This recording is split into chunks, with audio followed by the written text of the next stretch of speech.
News, this is Montana This Morning. Crews are now working to open an alternate channel for the Port of Baltimore after the catastrophic bridge collapse last week. I'm Naomi Ruckham with the latest on the cleanup as livelihoods are at stake. They're redefining the term college senior. I'm Michael George with why a group of retirees are living in the middle of a college campus. Montana 6 o'clock on this April 1st. It's April Fool's Day. It sure is. And it's March didn't exist for me, so now it's April. Edgar, I've been saying this for really all of 2024. It just has, I blinked and we're already in April. Yeah. I have no words. It's hard to imagine. Going too fast. And I will tell you though, you don't have to look far because the temperatures are going to remind you that we are still in the spring weather, so we don't have to look very far to get that comfort.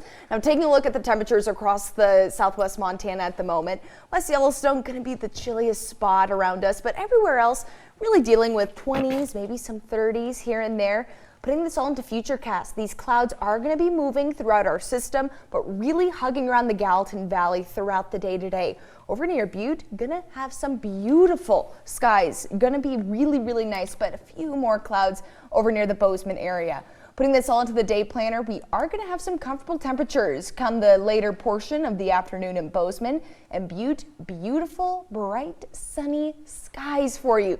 Maybe a little bit chillier, but 47 degrees in April. We'll sure take it. But how long will that last? That's the thing. Take a look at this Bozeman day planner. I mean, this is a snapshot of spring right in it. I mean, we have some thunderstorms. We maybe have some slushy snow and rain to contend with come the weekend. And over near the mining city, a similar picture. Maybe not the best chance of a thunderstorm, but that spring weather, it's right here with us. We're going to break it down further when we come back. Alrighty, thank you, Jane. Well, it's one of the most popular, we're gonna spring, and we're actually talking about spring, or go back to Highlight. Spring closures are shutting down the road at Highlight Reservoir, and it's the annual tradition that happens every year starting today all the way through May 1st. Each spring the Forest Service does close the road to traffic up to Highlight Reservoir. As the spring thaw progresses, the roadbed does become soft and vehicles driving on it could potentially damage it. So the closure runs from today until May 15th, but it's only to motorized traffic. Everyone else, though, is welcome. And there's some great benefits of that. It gives the public a new recreation opportunity up in Highlight to experience it in a really different way when there aren't vehicles on the road, and we have all sorts of folks up there biking, riding, running. So it's a really fun way to kind of experience Highlight. And the gate will be closed starting today and will reopen back up on May 16th. Barker also notes that during the closure, the Forest Service will be doing some maintenance on parts of the road, so users who are up there need to be on the lookout for those vehicles. And speaking of spring, this spring marks the second year of high school baseball here in Montana. Last year's inaugural season saw 21 teams and 25 high schools represented from across the state, most of them from western Montana, however. But this year there are several new teams that are joining the fray, including a team from Livingston and Big Timber. Our MTN's Alec Boffinger met with some of those players who are helping to make history.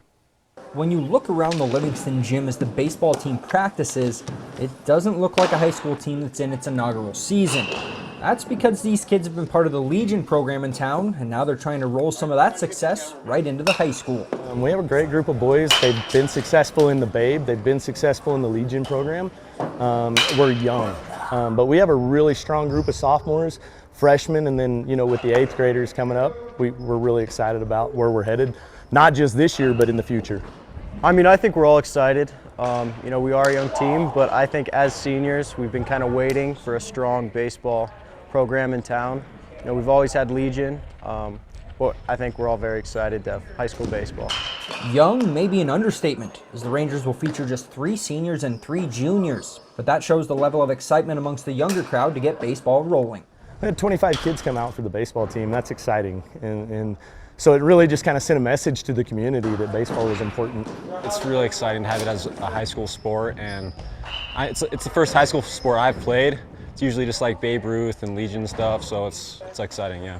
There have, of course, been challenges for Livingston, which also features a pair of kids from Big Timber, but at least the numbers will allow the Rangers to play both a JV and varsity schedule. We'd like to get outside as much as we can, but it's funny how mild the winter seemed, but spring's kind of come in a little bit like a lion, and That's probably been the biggest challenge. Livingston was supposed to begin its season in Sydney today, but had the game canceled late on Thursday evening, though they're trying to find a way to play it this weekend in Columbus if possible. From Livingston, Alec Boffinger, MTN Sports. On Friday, a lone semi rolled into the log yard of Pyramid Mountain Lumber, and it marked the beginning of an end of a 75-year era. It carried the last load of logs to be delivered to the mill. Our MTN's Zach Volheim has what happens next. As the sleet cleared the air, the evening sun emerged, with its warm rays of light bathing the land. The rumble of a lone semi began to draw closer and closer.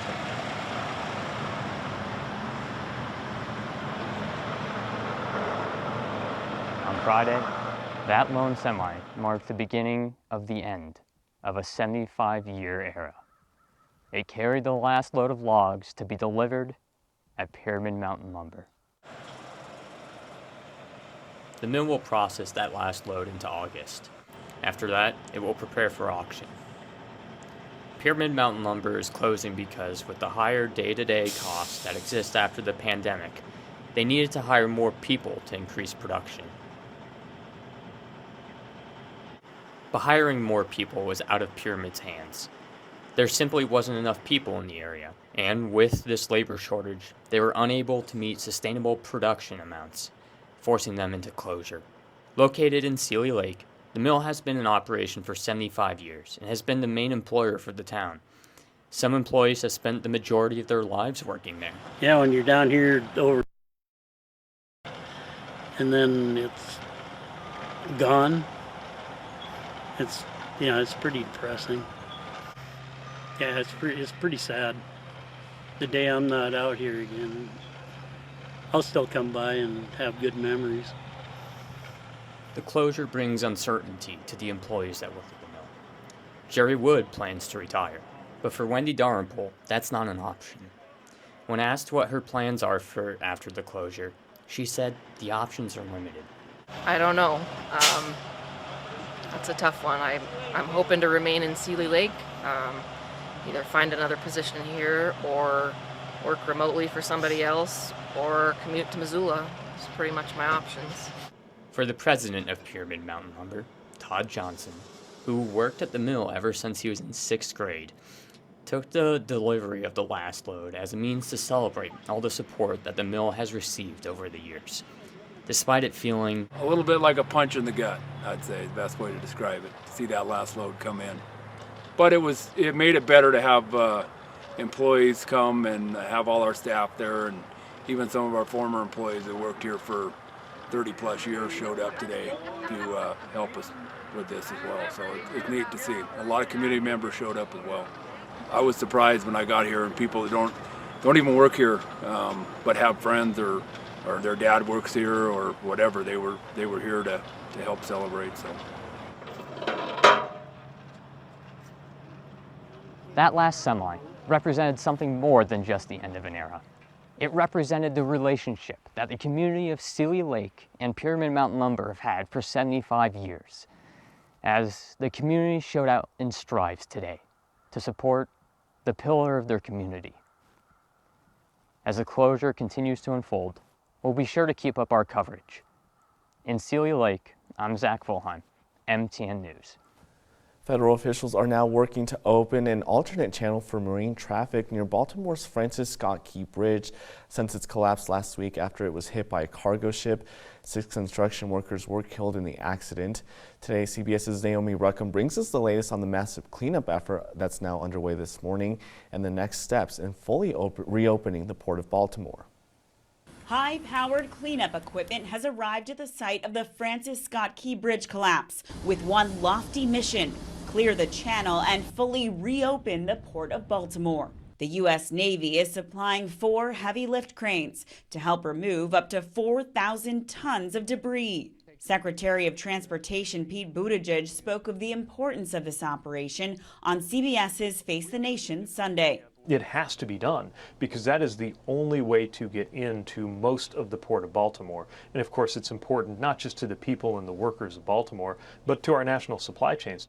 It's still unclear when the port will reopen to ships, but hundreds of thousands of dollars have been set aside for victims' families. That's along with $2 million in small business loans for companies put out by the collapse. Of the 6 construction workers presumed dead, 4 remain missing, including father of 3, Jose Lopez. His wife, Isabel Franco, spoke through an interpreter. I feel bad. Only God knows how hard my heart aches. Maybe he was desperate, trying to escape. The collapse and subsequent cleanup also redirected thousands of cruise line passengers this Easter Sunday who had to port in Norfolk instead of Baltimore, then board buses to their final destinations.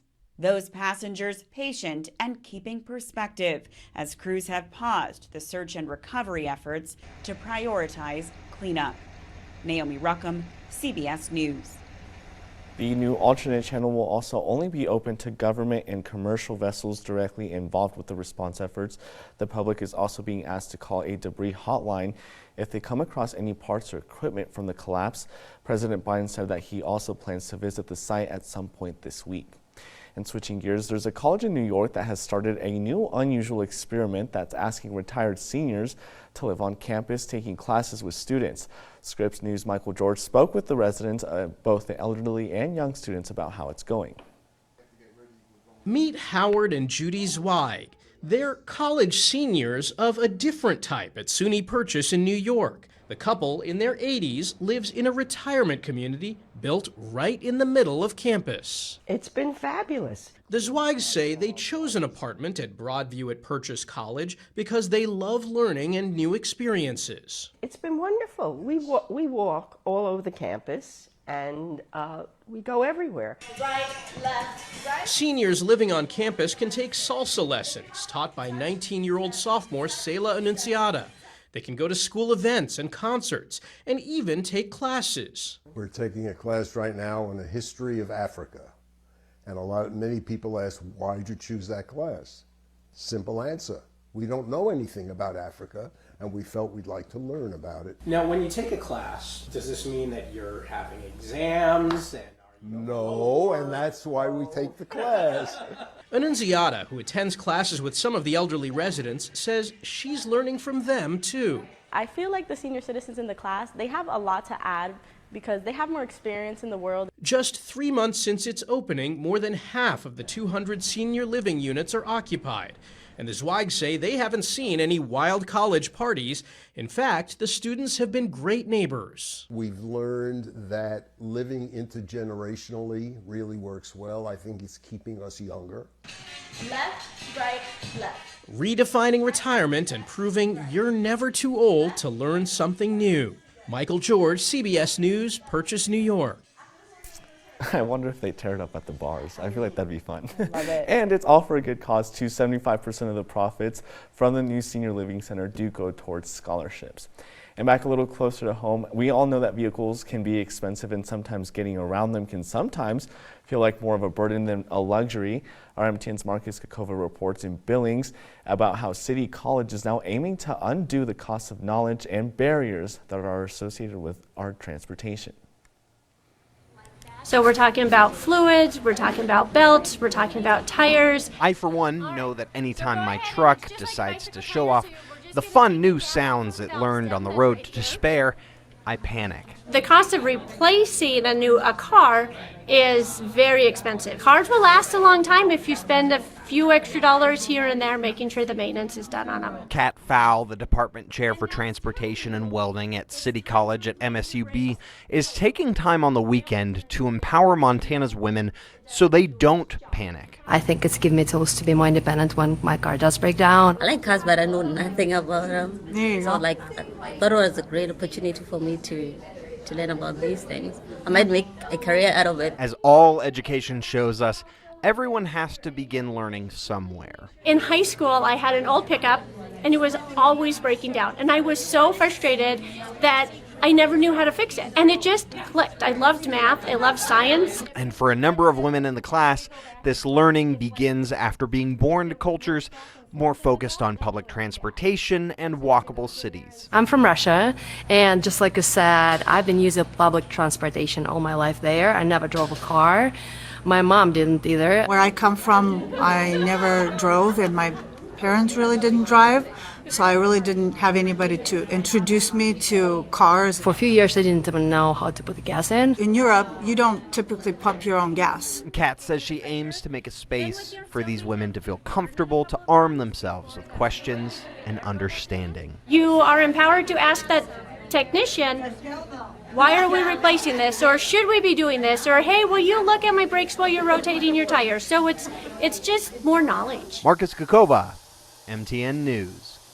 That's a pretty sweet program. I also get overwhelmed Oh my gosh. anywhere, so I get it. It's pretty good to have. I just keep my eye on the dashboard lights that pop up and then call my dad. Exactly. All right, Dad, this popped up.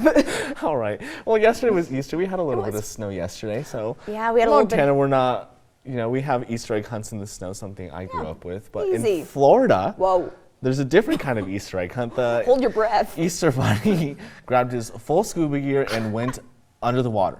When I was watching this video, I was kind of surprised to see that the eggs did not float. I was gonna say, they must be like weighted down with jelly beans or I don't something know like what's that. in it, but it was pretty sweet to see. I'm like, that's pretty fun to see how look at the they do Easter in Florida. So this all happened in the Florida Keys at the National Marine Sanctuary. So it's pretty sweet to see. I think that's a cool twist.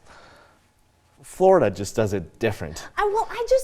We've talked about some different places. I mean, we were just in Detroit seeing them do a big marshmallow drop. So it's cool to see different parts of the country, celebrating the holiday in many unique ways. The next one we'll see later in the show is also a pretty fun one. You'll like that one. Okay. Easter blessings. Looking forward to it. All right, time for us to take a quick break.